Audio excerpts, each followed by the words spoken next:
Pernahkah kalian bertanya bagaimana Gojek, Tokopedia, Netflix bisa memproses jutaan data dan memprediksi kebutuhan kita begitu cepat?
Yang pertama, mendukung proses bisnis.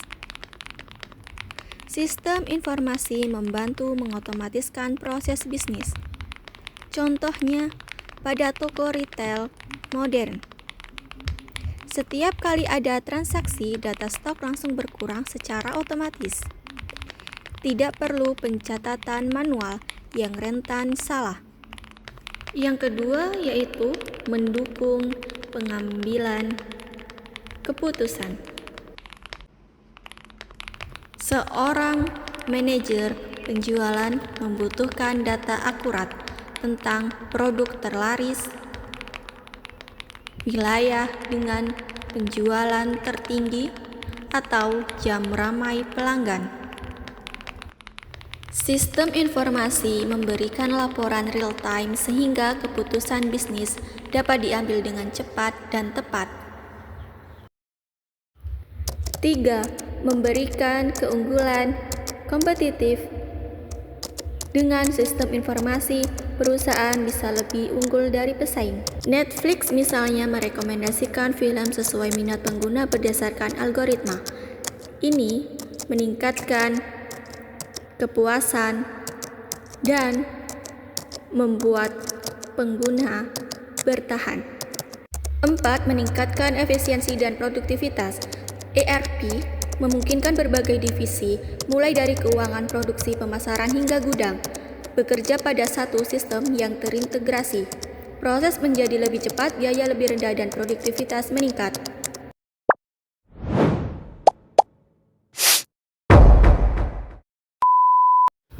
Pertama ada kecerdasan buatan, AI dan machine learning. Kecerdasan buatan dan machine learning merupakan salah satu tren paling signifikan dalam perkembangan sistem informasi modern. AI memungkinkan sistem informasi tidak hanya menyimpan data dan mengolah data. Contohnya dapat dilihat pada platform e-commerce seperti Tokopedia atau Shopee yang dapat memberikan rekomendasi produk yang sesuai dengan kebiasaan belanja pengguna. Sistem ini bekerja dengan menganalisis riwayat pencarian, transaksi sebelumnya, hingga barang yang sering dilihat namun belum dibeli. Tidak hanya dalam e-commerce, AI juga dimanfaatkan pada bidang lain seperti perbankan dan kesehatan. Pengguna AI dan machine learning dalam sistem informasi bukan hanya meningkatkan efisiensi operasional, tetapi juga membuka peluang baru dalam menciptakan layanan yang lebih personal, responsif, dan inovatif. Yang kedua yaitu cloud computing. Cloud computing merupakan salah satu revolusi terbesar dalam dunia sistem informasi modern, dikarenakan mengubah cara perusahaan menyimpan, mengelola, dan memproses data. Keunggulan utama cloud computing adalah kemampuannya memberikan akses data secara fleksibel. Contohnya dapat dilihat pada layanan seperti Google Drive, Dropbox, atau OneDrive. Selain itu, cloud computing juga memberikan skala yang dapat disesuaikan, artinya kapasitas penyimpanan maupun daya komputasi dapat ditingkatkan atau dikurangi sesuai kebutuhan tanpa harus membeli perangkat tambahan. Hal ini sangat membantu bisnis kecil dan menengah. Selanjutnya ada Big Data dan Analitik Prediktif. Big Data adalah istilah yang digunakan untuk menggambarkan kumpulan data dalam jumlah yang sangat besar dengan variasi dan kecepatan yang tinggi. Tantangan besar bukan hanya menyimpan data, tetapi juga bagaimana mengolahnya menjadi informasi yang bermanfaat. Big Data juga banyak digunakan dalam bidang keuangan untuk mendeteksi aktivitas penipuan. Dengan memanfaatkan Big Data, perusahaan dapat memperoleh wawasan yang lebih mendalam, meningkatkan efisiensi operasional dan mengambil keputusan yang berbasis data, bukan sekedar intuisi. Integrasi dengan IoT memungkinkan berbagai perangkat fisik terhubung ke internet untuk mengirim dan menerima data secara otomatis. Teknologi ini memperluas kemampuan sistem informasi dengan menghadirkan data real-time langsung dari sumbernya. Selain itu, IoT juga banyak diterapkan pada rumah pintar atau yang disebut dengan smart home. Perkembangan IoT juga membawa tantangan baru terkait keamanan data. Semakin banyak perangkat yang terhubung, semakin besar potensi risiko serangan siber.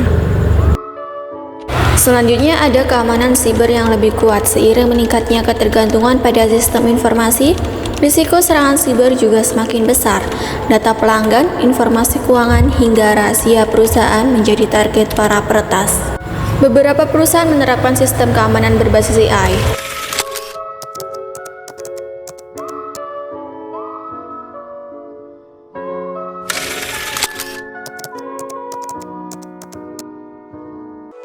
Setelah kita membahas perkembangan teknologi sistem informasi, sekarang mari kita pahami bagaimana informasi itu sendiri dikategorikan.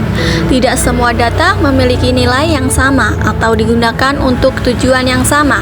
Dalam dunia bisnis, informasi dibedakan menjadi beberapa tipe sesuai perannya dalam mendukung operasional, perencanaan, dan strategi jangka panjang. Mari kita bahas satu persatu secara mendalam. Yang pertama ada informasi operasional. Informasi operasional adalah informasi yang digunakan dalam kegiatan sehari-hari sebuah bisnis atau organisasi. Informasi ini biasanya bersifat real time dan langsung mempengaruhi kelancaran proses kerja harian. Contoh paling nyata adalah laporan penjualan harian, jumlah transaksi di kasir, atau pembaruan stok barang di gudang. Jika informasi ini tidak akurat atau tertunda, bisnis bisa mengalami gangguan seperti keterlambatan pengiriman barang, stok habis tanpa diketahui, atau bahkan kesalahan dalam perhitungan pendapatan harian. Perusahaan seperti minimarket atau kafe bergantung penuh pada informasi operasional untuk memastikan bahwa aktivitas rutin berjalan lancar tanpa hambatan. Dalam era digital, data ini bahkan bisa diakses secara otomatis melalui aplikasi POS, Point of Sales, atau software akuntansi yang langsung memberikan laporan harian. Baik, selanjutnya ada informasi taktis. Jika informasi operasional berfokus pada hari ke hari, informasi taktis digunakan untuk perencanaan jangka menengah. Biasanya mencakup rentang waktu mingguan, bulanan, hingga triwulanan. Informasi ini membantu manajer membuat keputusan yang tidak langsung berdampak di hari itu juga, tetapi tetap mempengaruhi efisiensi bisnis dalam beberapa bulan ke depan. Contohnya, laporan efektivitas promosi bulan lalu akan digunakan untuk menentukan apakah strategi pemasaran yang sama akan dilanjutkan atau perlu diganti. Begitu juga dengan data performa karyawan selama kuartal pertama yang dapat menjadi dasar perbaikan shift kerja atau pelatihan keterampilan. Informasi ini menjadi jembatan antara aktivitas operasional harian dan rencana strategis jangka panjang, sehingga bisnis tidak hanya bertahan tetapi juga berkembang. Selanjutnya ada informasi strategis. Informasi strategis adalah jenis informasi yang digunakan untuk pengambilan keputusan jangka panjang dan berdampak pada arah masa depan perusahaan. Data yang digunakan biasanya bersifat historis atau hasil analisis jangka panjang, misalnya dari periode ketiga hingga 5 tahun terakhir. Contohnya, sebuah perusahaan retail menganalisis data penjualan selama 5 tahun terakhir untuk melihat tren pertumbuhan wilayah tertentu. Jika data menunjukkan peningkatan penjualan yang stabil di daerah tersebut, keputusan untuk membuka cabang baru bisa diambil. Informasi strategis juga bisa mencakup analisis pasar, tren teknologi baru, hingga kondisi ekonomi global yang dapat mempengaruhi arah bisnis. Dengan kata lain, tanpa informasi strategis, sebuah bisnis bisa kehilangan peluang besar atau salah mengambil langkah dalam menghadapi persaingan.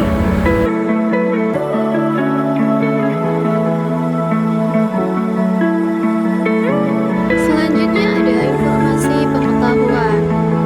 Jenis informasi terakhir adalah informasi pengetahuan. Berbeda dengan informasi lainnya, data ini sudah diolah menjadi wawasan atau insight yang bernilai dan bisa digunakan untuk menciptakan inovasi.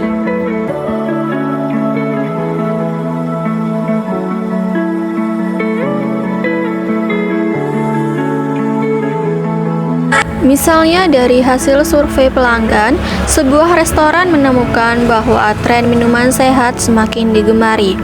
Informasi ini tidak hanya menjadi laporan, tetapi juga bahan untuk menciptakan menu baru seperti smoothie rendah gula atau jus organik.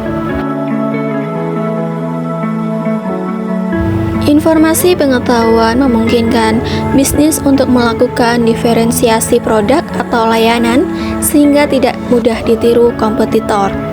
Dalam era digital, wawasan ini juga bisa diperoleh melalui analisis media sosial, data perilaku pelanggan, atau bahkan tren pencarian di internet. Sistem informasi memiliki peran penting dalam mendukung aktivitas bisnis, baik dalam skala harian, jangka menengah, hingga jangka panjang. Informasi operasional membantu memastikan proses sehari-hari berjalan lancar, mulai dari pencatatan transaksi, pemantauan stok barang, hingga pelaporan penjualan real-time. Tanpa informasi yang akurat, bisnis beresiko mengalami gangguan yang dapat berdampak pada kepuasan pelanggan dan efisiensi kerja.